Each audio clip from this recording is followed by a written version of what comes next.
Sergio Perez croit encore au titre de champion du monde. Bah, ce n'est pas une vanne, non, ce n'est pas une blague. Sergio Perez affirme une nouvelle fois qu'il a la conviction qu'il peut tenter de se battre pour le titre de champion du monde en 2024. Bah non, ce n'est pas une vanne, et j'ai même envie de dire, le gars continue encore de faire continuellement les mêmes erreurs. Tout le temps les mêmes erreurs. Il a dit la même chose au début de saison 2023 de Formule 1. Il s'est monté le bourrichon, on va dire ça comme ça. Excusez-moi d'utiliser une expression de 82. Mais il s'est monté le bourrichon pour derrière faire de multiples erreurs au moment du Grand Prix Monaco, à se foutre dehors, à se mettre dehors, à faire des erreurs pour se mettre dans le bac à gravier, à ne pas réussir à se qualifier en Q3 alors qu'il avait entre les mains la fusée SpaceX. Il s'est mis une énorme pression pour aller chercher le titre mondial et derrière il s'est perdu. Là, derrière, on a Sergio Perez qui recommence, un petit peu à trouver de la confiance, enfin entre guillemets, hein, parce qu'il a fait quand même de multiples erreurs. Enfin, j'ai envie de dire, on a surtout Sergio Perez qui fait de multiples erreurs en piste avec le fait de faire des attaques très lunaires sur notamment Alexander Albon à Singapour, lunaires aussi sur Kevin Magnussen au Japon, et que là, maintenant, il ose nous dire en plus, Sergio Perez, je me sens à nouveau à 100% maintenant. Oui, oui, bien sûr. Oui, bien sûr, tu te sens à 100% là vraiment. Tu vas nous faire croire que là maintenant tu te sens à 100% quand tu fous dehors Alexander Albon d'une manière lunaire et aussi Kevin Magnussen. Et là maintenant il nous sort en plus d'ailleurs Sergio Perez que en 2024 avec Red Bull, il a la conviction qu'il peut tenter de se battre pour le titre en 2024. Alors non. Mais que dire? Le mot est important. Vas-y. Tenter. Oui, oui. Début de saison, il était convaincu. Là, il a dit l'année prochaine, je vais tenter. Oui. Faut prendre le mot dans son sens. Tenter. Donc là, il est limite en train de se dédouaner, de dire si ça merde, j'ai pas dit que je le serais, j'ai dit que je vais tenter.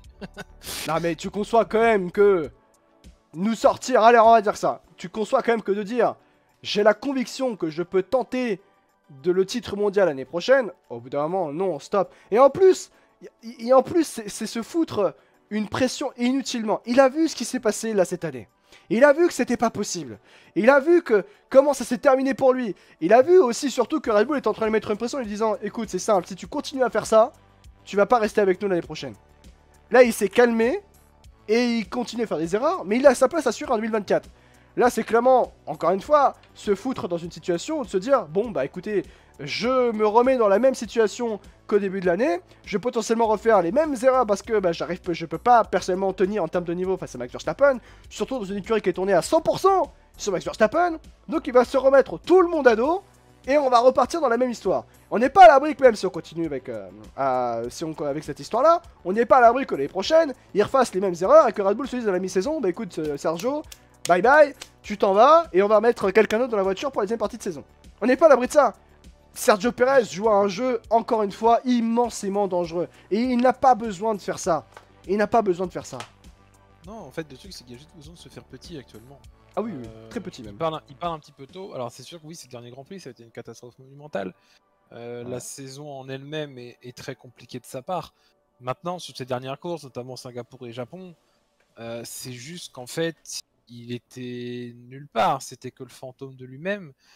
Et que la seule chose en fait qui l'obsédait à tout prix, c'était au moins de finir derrière Max. C'était même pas de finir devant Max, c'était juste de finir P2. Et du coup, bah, tu prends des risques inutiles. Tu fais des erreurs de débutant qui n'ont pas lieu d'être vu ton expérience.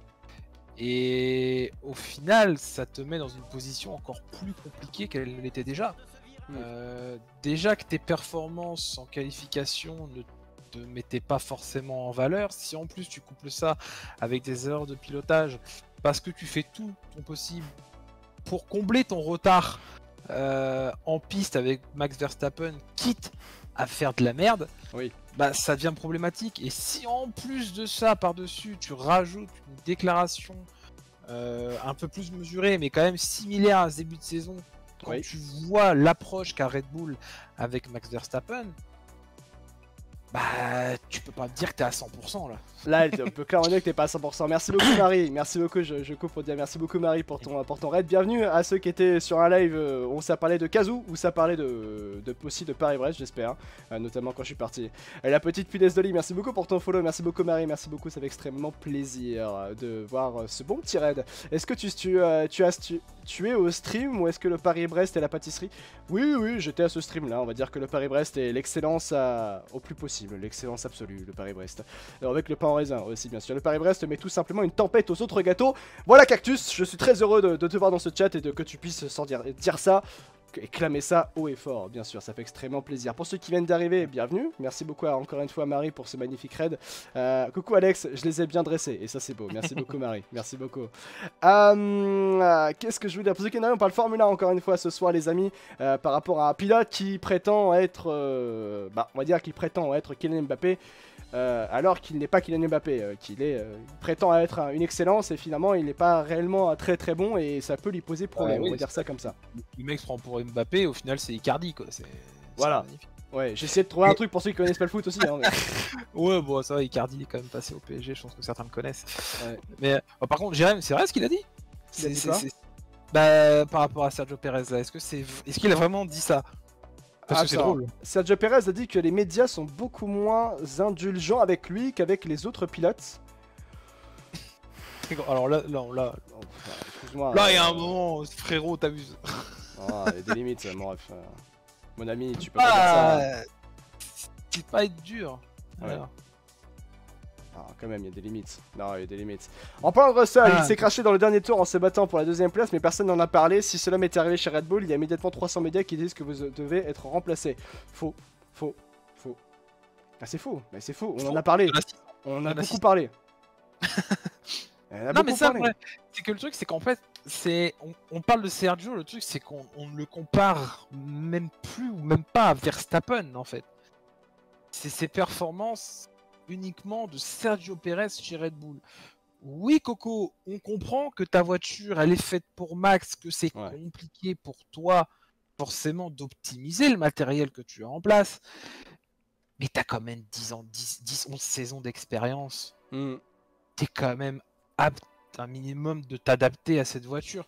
Tu nous l'as montré à ton arrivée chez Red Bull. Ouais. Aider Verstappen dans la quête de son titre mondial, tu t'es rendu utile dans ces moments-là. Mais là, dans une saison aussi dominante, même Barrichello n'était pas aussi claqué que toi. Oui. En tant que numéro 2 pur, et alors que tout était fait pour Michael, tu vois. Oui, et vous pouvez me convaincre de suivre la Formule 1 en général avec un seul mot chacun? Bonne question. Comment je peux... Avec un mot? J'allais dire pureté, mais non. Avec un mot, c'est chaud quand même. Avec un mot, drama, ouais, drama, exactement. Parce qu'on est français, on aime le drama ici. Voilà, c'est un peu Gossip Girl la Formule 1, c'est toujours très bien, il y a du drama et ça fait plaisir. Donc ouais. Ah ok, je suis clair. Yes, voilà, exactement, voilà. Clownesque aussi, ça marche aussi à certains moments. On peut juste dire qu'il est nul dans cette voiture, non? Mais non, allons plus loin que il est nul, voilà. Marta Garcia, non, pas Marta Garcia. Marta Garcia, elle est pas en Formule 1, voyons, Jérém. Donc Perez, clownesque, oui, drama pour moi c'est le bon terme. C'est le bon terme, bien sûr. Donc moi en tout cas par rapport à Sergio Perez, je suis en train de regarder les autres questions que j'avais pu poser. Après, il y a aussi une autre manière de voir ça par rapport à Sergio Perez. Il nous sort ça, Sergio Perez. On rappelle que son contrat se termine à la fin de la saison 2024 de Formule 1, Sergio Perez. Peut-être se dit-il, de toute façon j'ai plus rien à perdre. C'est ça aussi, hein. Il a plus rien à perdre, il sait qu'il va pas rester en 2025.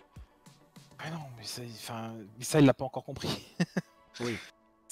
Oui, tenter le tout pour le tout, non, c'est plus au moins de tenter que si l'année prochaine, effectivement, c'est bien ta dernière saison, bah fais en sorte de bien terminer sur une bonne dernière saison, quoi. Parce que là, globalement, et je le souhaite, hein, pour Sergio, tu peux pas nous sortir pire que ce que tu as fait cette saison. Ouais. C'est clairement pas possible. Surtout qu'en plus, là, tu avais une opportunité en or d'être régulier dans tes résultats parce que tu n'étais inquiété techniquement par personne. Tu avais une voiture cette saison qui était tellement dominante que normalement tu aurais pu rouler tranquille pour aller jouer les P2. Ouais. Sans souci. Sauf que l'année prochaine, ce sera peut-être déjà un petit peu plus compliqué parce que peut-être, parle évidemment dans l'hypothèse, peut-être qu'on assistera à peut-être un resserrement déjà de la concurrence et que Red Bull ne sera plus aussi loin de la concurrence comparé à cette année. C'est vrai, Donc, c'est vrai. c'est pour ça que c'était une saison aussi importante. Ouais, il va peut-être finir P2 au championnat, ce sera le premier doublé de l'histoire de Red Bull en termes de pilote, mais dans des conditions comme ça, tu t'attends quand même à bien mieux de la part de Perez, quoi. C'est vrai, c'est vrai.